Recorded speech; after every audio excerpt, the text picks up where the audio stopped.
Lady Bellaston is without doubt the highest status in the whole show. She is moneyed beyond belief. She is very much of old money and expects to be treated accordingly, and is used to being courted by the most delicious menfolk. And then she comes across this young man and is immediately fascinated by him and must have him. She has no other function, as far as I'm aware, other than enjoying life, making sure she is very much top of the pile and letting everybody know about it. She's extremely naughty and very haughty and fabulous. I suppose playing a character that is perceived in the main as the villain is fabulous, because as I've done previously on other things like Game of Thrones, I like to find the reason why I love that character and their kind of raison d'etre. So I feel like she is a product of her upbringing, the men that have rolled through her life, and she can only be afforded that status by others. So it's not her fault that she's used to being like this. That is just her modus operandi. So I love that about her, but I love the fact that particularly our director, Georgia Paris, is very much encouraging me to be cheeky. And when I think that I'm doing enough, she's saying that I can go bigger, which is quite a nice change. I just feel like I can slightly run amok with this. I'm looking forward to getting into the kind of belly of the scenes with some of the other characters that will bring out the very naughty side of Lady Bellaston. Can I relate to Lady Bellaston? No, not at all. That's what I mean about it being so fun to play, because it's so unlike me, but I have complete license to be revolting.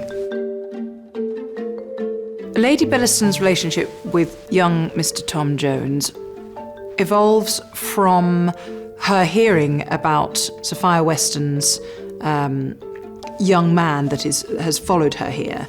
And I think Lady Bellaston's initial response is to just poo-poo it all. But once she hears that he's rather handsome, her ears prick up. It's like, new bait.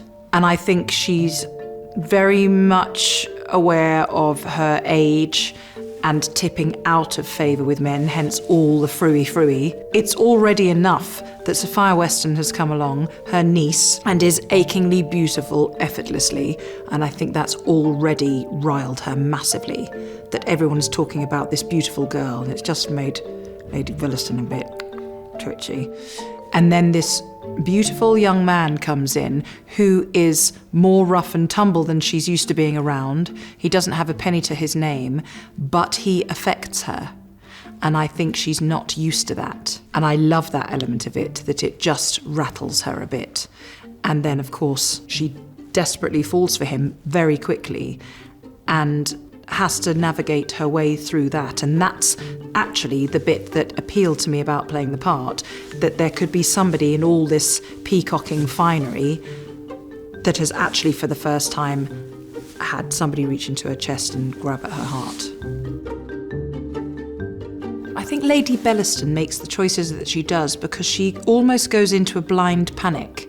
Because it is something she's never felt before, she's working on that kind of panicky vibration and is spitting out at everything. The conversations that she has with young Fellamar and the conversations she has with Harriet, they're all quite staccato, and she doesn't know how to cope. I don't imagine that she's ever actually been in love before.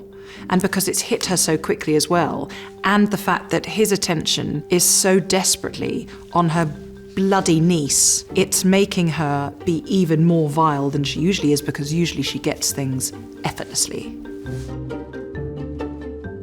Oh, Lady Bellaston is, I personally think, the complete opposite to anyone else, because I don't think any other women are so overtly naughty or outrageous. But that goes back to her breeding and her financial status. It's like when Harriet says to her, oh, you can't go through all of her young suitors.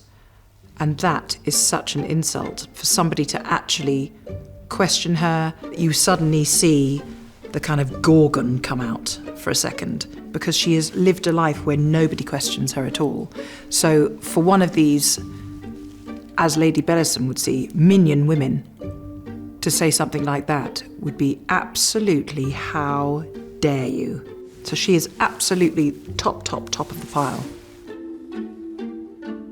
I think Lady B's feelings about Tom and Sapphire are the thing that trouble her and genuinely upset her the most, because I think she knows ultimately that she doesn't stand a chance, and that's a brand new feeling for her. And so she rather tragically tries it on with him anyway, and I think it's heartbreaking when she says, oh, come on, all boys want it if you really push yourself on them, and he bats her away. And not only is that embarrassing, but it's the fact that he's also in love with such a young woman, and that it's her niece, and it's the first time in her life that all that she can do, all her kind of preening tigress ways, aren't enough.